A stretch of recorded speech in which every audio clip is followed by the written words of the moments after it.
Hello, hello, wonderful to have you here. Today what I want to do is discuss a text called the Chapter of the Eights as a window, a really interesting window on some of the earliest of the Buddhist traditions. Oftentimes when we look at Buddhism, what we might see, or usually when we look at Buddhism, what we'll see is a huge organized religion, a very complicated system of lists, of beliefs, of practices, of different schools, of monastics, of huge organizations around the world. Something that may seem a little bit daunting to us to get a handle on, and many of us indeed are confused by it. Indeed, that's part of the reason I have this channel, is to try to resolve some of our confusions. And oftentimes we may wonder what Buddhism would have been like at the beginning. But when we look at most of the early suttas, the suttas indeed that I use on this channel to describe early Buddhism, we already find a very established kind of system, even back then. We find, again, established views, lists of things we should believe or practices we should undertake. We find an established monastic enterprise, a monastic organization. We find lots and lots of people and so on within Buddhism, within the belief system of the Buddha, within the practices of the Buddha. And so it seems like even when we get back to the early stuff, it's still not early enough. It doesn't really reveal to us what Buddhism might have been like at the beginning. So we may wonder, are there any suttas that reveal what it might have been like when Buddhism was just getting started? And one potential place to find this is in the Chapter of the Eights. The Chapter of the Eights, or what's known as the Aṭṭhakavagga, are 16 short verse chapters that describe what seems to be a time in Buddhism before the development of most of what we know as the major sort of Buddhist themes. It's a chapter with, or I should say a series of 16 chapters. It's a book, really. I mean, it's a small book, we might say. This small book doesn't have any descriptions of things like, or mentions of numbered lists, like the Four Noble Truths or the Eightfold Path. It doesn't discuss very speculative cosmological claims, at least not directly, although they may be implied. They're not discussed. Great issues about lifetimes and so on are not discussed. Rather, it's a very they're a series of very down-to-earth teachings. And one of the issues that I want to discuss today with the Aṭṭhakavagga involves the chain of dependent origination. The chain of dependent origination in its fullest understanding is a 12-link chain that has potentially almost, we might say, cosmological implications. This chain of dependent origination, well, it can be understood at many, many different levels, but in its most full understanding, it's sort of the emergence of life and sentience and greed and hatred and delusions arising out of a sort of a primordial ignorance. That it's this primordial ignorance that we're all caught in that leads to our birth and rebirth and death and re-death over countless lifetimes. That is how the chain of dependent origination eventually comes to be understood. However, in the Aṭṭhakavagga, this chain of dependent origination appears in a somewhat simplified, we might say, more down-to-earth kind of form. It appears in the description of how arguments and disputes arise. So it's arguments and disputes, we might say, are a stand-in for all of the sufferings of life. And so we might think of the Buddha at an early time in his career, perhaps, where he had been arguing and disputing with other renunciants, philosophers, if you like, in the Indian subcontinent at the time. And he was going over in his mind where these arguments and disputes arise. Where does the hatred and anger arise that makes us argue with each other and dispute one another? And what he comes down to is that these arguments and disputes arise because of our preferences and dislikes. We prefer certain things, we don't like other things. Where do these preferences arise from? These preferences arise from our cravings, from our wanting certain things and our being aversive to other things. But where does that craving find purchase in our lives? Well, this craving finds purchase in those things that cause us pleasure and pain. Certain things we find pleasurable, other things we find painful, and so we crave the things that we find pleasurable, we feel aversive to, or we feel ill will towards the things that we find painful.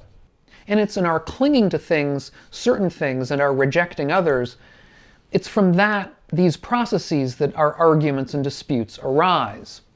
How do they arise? Well, we can think of a couple of different ways. One way is that we disagree with one another about what's pleasurable and what's painful. So I may like and find pleasurable chocolate ice cream, and you may not. You may not like chocolate. And so we get into an argument, a dispute over who's right and who's wrong. I'm saying chocolate is clearly superior to vanilla.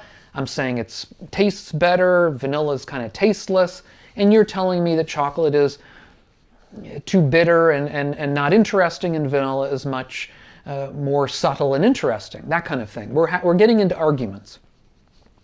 And these kinds of arguments, I think I would submit, we see around us all the time.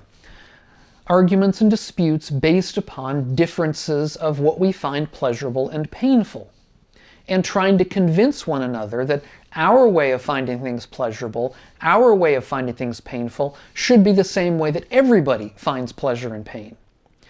And we can sort of laugh about this, but it's true that actual serious disputes and hatreds and enmities arise just from these kinds of things, just from people criticizing one another's tastes and opinions. The other way that our preferences and dislikes can lead to arguments and disputes has to do with ownership.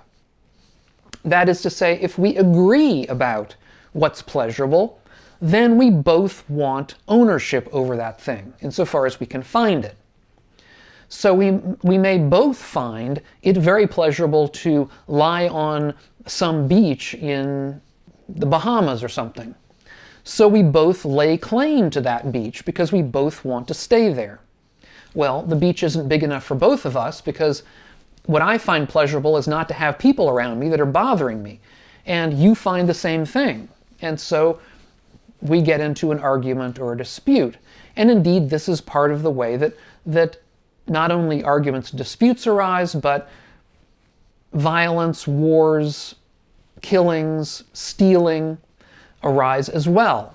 Now, I think we can begin to see how this idea of arguments and disputes and eventually pain and suffering arise out of our tendency to find certain things pleasurable and other things not. This is a simplified chain, much simpler than the broader chain of dependent origination that eventually seems to have evolved. And how some people believe that more cosmological understanding of dependent origination may have evolved indeed out of perhaps this chain itself, this idea itself, sort of seeing it in a simplified form here. And now we might wonder how it is that we escape from these arguments and disputes. And indeed, that is part of the Buddha's aim in the Aṭṭhakavagga, and indeed the particular part of the Aṭṭhakavagga I'm discussing today. Right here, one of the points he makes is that there is an escape from arguments and disputes. And what is that escape? Well, the escape is essentially one of deep meditative absorption. The Buddha is recommending that we pursue meditation, that we pursue deep states of absorption in order to overcome our tendency to get into these kinds of arguments and disputes. Now, why is that? Why would that help? Well, one of the reasons it might help is that ordinarily our pleasures, in particular, are directed at sense objects, things in the world, things that we can fight over, things like beaches in the Bahamas that we might both lay claim to. Whereas, if instead we focus our pursuit of pleasure on inward states of meditation, for one thing, there's less chance for us to get into disputes about them because we can cultivate those states whenever we like. Once we gain mastery over them, we can spend time in one of the highest pleasures achievable by humans simply through our own practice, through our own lengthy practice with meditation. And so to that extent, we're sort of overcoming our ordinary tendencies towards grasping at things in the world that we might get into arguments and disputes over. That said, I have to put a sort of an ironic little parenthetical comment here, which is that nowadays people even get into arguments and disputes over deep meditative states. And I did an argument. I did a video about that, and I'll leave a link to that video down below in the notes if you want to hear about some disagreements we see nowadays within Buddhist circles over precisely what counts as a deep meditative state and so on. Indeed, in the Aṭṭhakavagga as a whole, one of the major themes we find is this theme of the problems of getting into arguments and disputes with other people.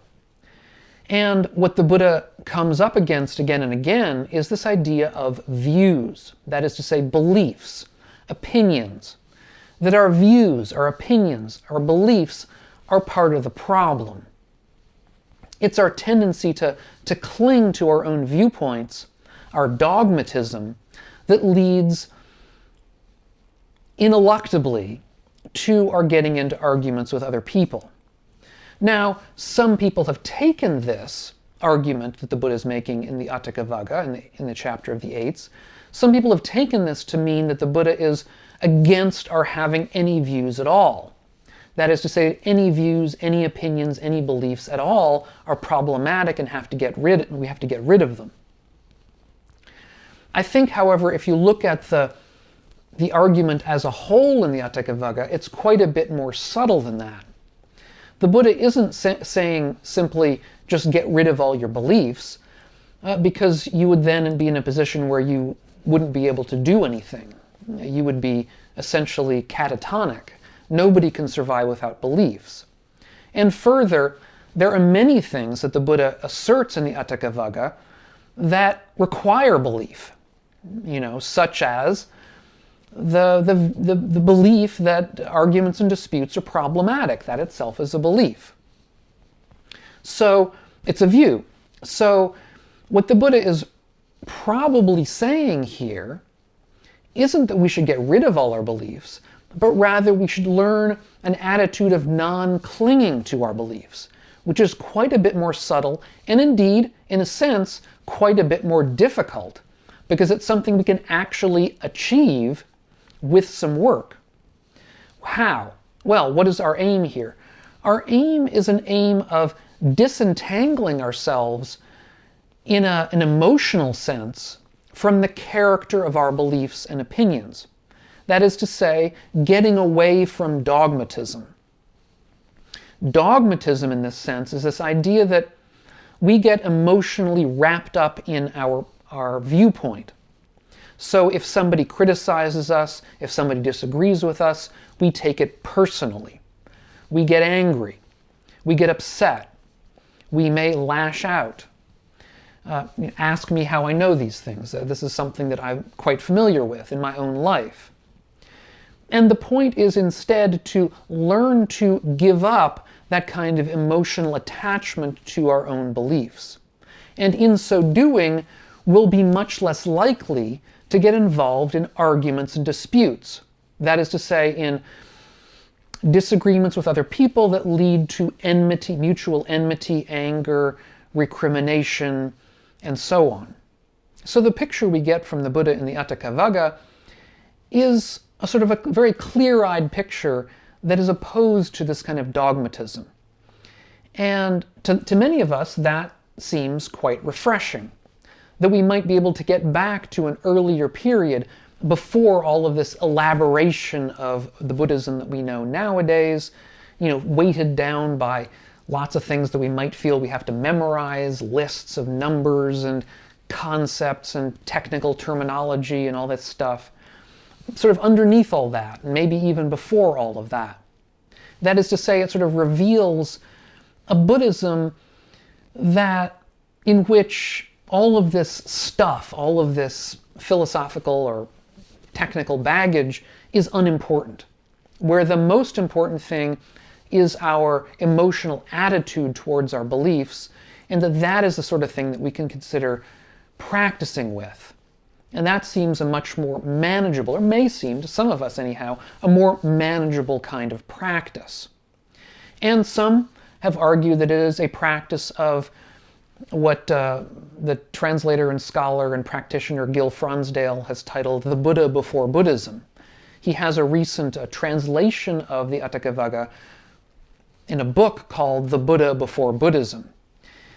And many of us have wondered and discussed the question of whether the Aṭṭhakavagga, this text I've been discussing today, really does reveal a Buddha before Buddhism, that it was a period in the Buddha's lifetime where he was expounding a Dharma that is significantly different than the one that we discuss today and know today. That's the question. Now, as to the answer to that question, what I want to do is to do another video on that I'll release in the near future, potentially the next one. We'll see how these things go, where I'll discuss a little bit more about that possibility. But for now, let's leave it simply by saying that Gil Fronsdale's idea of this being expressing the Buddha before Buddhism is somewhat problematic. Nevertheless, this is a wonderful text that I would recommend you read in whatever translation you like. I kind of like the one by Bhikkhu Bodhi, but I'll leave links to translations down below in the notes. Now, if you're interested in knowing more about the traditional idea of dependent origination, some ideas that I have about it, how it can be reformulated, re-understood a little bit, I'll leave a link to an earlier video of mine up here on the screen. If you're getting something out of these videos of mine, take a look over at my Patreon page, which is linked down below, and see if you want to help support the channel and get some fun things in return for it. Thanks so much, and we'll catch you on the next video. And meanwhile, all of you, be well.